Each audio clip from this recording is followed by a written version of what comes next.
Dan sebenarnya disebutkan tadi kan, antara ancaman ketika PKP ni ramai yang sebenarnya kesesakan dengan wang. Ramai yang cuba melakukan apa saja dalam daya mampu mereka, termasuklah dengan membuatkan scam, penipuan dan macam-macam lagi. Dan kita nak tahu apakah sebenarnya antara yang akan dilakukan oleh negara kita sendiri untuk memastikan keselamatan kita daripada ancaman cyber ini. Dan rasanya kita telah pun bersedia bersama dengan tetamu kita. Belum lagi. Tapi itulah, adakah anda pernah bila sendiri mengalami ancaman seperti itu? Contohlah skim cepat kaya ke, orang nak scam cinta awak ke, love scam ke apa kan? Love scam tu saya macam ternanti tau. Sebab apa? Bukan ternanti macam syok love scam ni, tapi saya macam nak tengok sejauh mana dia boleh pergi. Sebab kita tahu, kita awak layan lah. Saya tapi beritahu kat bini dulu lah, apa-apa pun. Sekejap lagi habis dikejar apa kan. Saya beritahu lah sebab love scam ni, kadang macam saya macam terfikir bagaimana agaknya salah seorang individu tu boleh tertipu dengan love scam ni. Kan? Sebab mungkin dah lama duduk bersorangan ataupun dijanjikan pelbagai kemewahan. Tapi pandai juga yang love scam ni daripada negara luar ni, kadang mereka taburkan dengan janji-janji manis. Nak belajarlah ayat-ayat manis dia tu macam mana. Alamak, ayat cakap manis. Kat bini lah. Okey, bagus saya cakap kat bini. Dan bukan antara individu saja tetapi juga antara syarikat-syarikat besar juga tertipu dengan dalam peringkat jutaan juga ya. Kita melihat apakah persediaan kita tahun ini. Kita bersama dengan Insinyur Mat Shah Nuri Mat Zain, Ketua Eksekutif Agensi Keselamatan Cyber Negara NAKSA MKN. Assalamualaikum. Waalaikumsalam. Terima kasih Sofia. Terima kasih. Sihat ya tuan? Alhamdulillah. Alhamdulillah.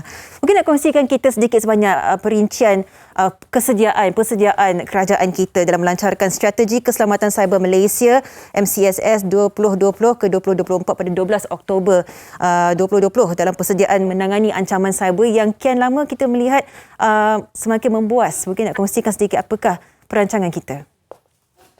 Okey, terima kasih Sofia. Seperti yang saya mention sebutkan tadi bahawa Strategi Keselamatan Cyber Malaysia ataupun Malaysia Cyber Strategy telah dilancarkan daripada bulan Oktober tahun lepas oleh Yang Amat Berhormat Perdana Menteri. Jadi untuk menjayakan aspirasi strategi ini dan agenda pengurusan keselamatan cyber negara, semua pihak perlu memainkan peranan dan tanggungjawab masing-masing. Hal ini kerana tanggungjawab keselamatan cyber ini tidak terletak pada salah satu agensi sahaja atau agensi keselamatan sahaja. Sebaliknya memerlukan kerjasama daripada semua, penglibatan dari semua peringkat komunitas. Oleh itu, pelaksanaan strategi ini telah mengambil kira keseluruhan ekosistem keselamatan cyber, termasuklah agensi-agensi kerajaan, agensi-agensi kritikal, akademia, organisasi swasta, industri, NGO dan rakyat keseluruhan. Jadi semua program yang digariskan dalam strategi ini mempunyai kumpulan sasar tersendiri dan diterajui oleh agensi-agensi tertentu dengan sokongan daripada agensi-agensi lain yang berkaitan. Dalam berarti kata lain, sesuatu inisiatif itu tidak dilaksanakan secara silo. Sebaliknya dilaksanakan secara bersama-sama dan bersepadu. Jadi apa yang saya ingin tekankan di sini adalah strategi ini akan dilaksanakan melalui pendekatan bersepadu. Semua komuniti keselamatan cyber seperti agensi kritikal yang disebut tadi, agensi berkuasa, syarikat CKS, universiti, industri, NGO akan terlibat dalam usaha menangani ancaman cyber ini. Untuk dilaksanakan strategi ini dengan jaya. Malah, kerajaan sedang bangunkan satu program khusus untuk program pengetahuan dan kesedaran yang melibatkan rakyat keseluruhan. Sofia ada sebut tentang scam tadi. Dia punya impak atau implikasinya sangat besar. Kerugian yang melibatkan ratusan juta ringgit setahun. Betul. Jadi kita perlu tangani ancaman ini secara bersama, secara bersepadu, melibatkan semua pihak. Keselamatan telah tanggungjawab kita bersama. Ya, Tuan sebutkan inisiatif yang bersepadu ini kan antara yang menjadi satu pendekatan yang diguna pakai dalam negara kita dalam menghadapi segala jenis ancaman termasuklah pandemik COVID-19. Dan daripada segi pelaksanaan sites ini mungkin Tuan boleh perincikan apakah ialah persediaan di dalamnya dan juga kesediaan MKN dan JPM yang difahamkan pada ketika ini sangat sibuk dalam pengurusan COVID-19, Tuan.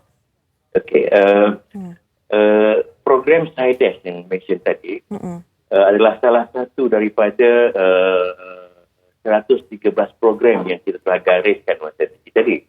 SciDesk ni adalah kata ringkas, short form Cyber Defence and Security International Conference and Exhibition. Right. Jadi walaupun MKN, JPM sekarang ni sangat sibuk dalam pengurusan COVID-19 ini, kerajaan memutuskan supaya program ini diteruskan. Kerana ianya adalah sangat penting. Dalam masa persekitaran situasi COVID ini, banyak insiden-insiden cyber yang berlaku dan penjenayah ini mengambil peluang kerana ramai kita bekerja dari rumah, kita meningkatkan kebergantungan kita kepada infrastruktur digital yang membuatkan ruang untuk penjenayah cyber ini lebih untuk melaksanakan aktiviti mereka. Jadi, kerajaan tetap komited dalam melaksanakan keselamatan negara, memastikan keselamatan negara terjamin secara keseluruhannya, tidak kira dari segi ekonomi kesihatan maupun keselamatan cyber. Jadi, semuanya adalah penting dan sama-sama perlu diberi perhatian. Walaupun setiap hari kami di MTM sibuk dengan pengurusan pandemik ini, tugas menguruskan keselamatan negara keseluruhannya tetap dilaksanakan. Jadi berikutan itu, SciDesk ini yang merupakan satu program cyber, ia merupakan satu program persidangan dan pameran keselamatan cyber antarabangsa melibatkan komuniti keselamatan cyber seluruh dunia. Program ini adalah satu program libat urus yang melibatkan pakar-pakar daripada agensi kerajaan, universiti, syarikat swasta dan industri dengan mengumpulkan pakar-pakar keselamatan cyber seluruh dunia ini untuk berkongsi pengalaman dan pengetahuan mereka, termasuklah semasa pengurusan COVID ini. Macam mana kita menguruskan menangani ancaman cyber ini. Dia melibatkan pelbagai pihak, pakar teknikal dan semua komuniti dalam keselamatan cyber. Jadi, dalam melaksanakan usaha ini, kita mengambil kira ketiga aspek yang utama. Urusan, proses dan teknologi. Jadi, kita nak meningkatkan kepakaran, kita nak membangunkan strategi dan juga penggunaan teknologi yang bersesuaian. Jadi, dengan situasi semasa ini, kita akan laksanakan program SciDesk ini secara maya sepenuhnya. Dia akan dilaksanakan pada 28 Jun ini dan berakhir kepada 30 Jun. Dan akan dirasmikan oleh Yang Amat Berhormat Perdana Menteri. Baik. Kita betul-betul menyambutlah kerana kita melihat mungkin antara intipati yang boleh dikongsikan oleh banyak negara di seluruh dunia ini boleh memperkukuhkan lagi keselamatan jaringan cyber kita di negara kita. Kita ucapkan terima kasih kepada Insinyur Mat Shah Nuri Mat Zain, Ketua Eksekutif Agensi Keselamatan Cyber Negara NAKSA MKN, sudi meluangkan masa. Terima kasih Tuan. Terima kasih.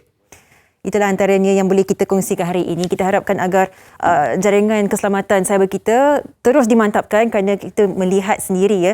Dan tempoh 2020-2021 kita begitu bergantung begitu banyak dan tinggi sekali dengan penggunaan internet. Baik,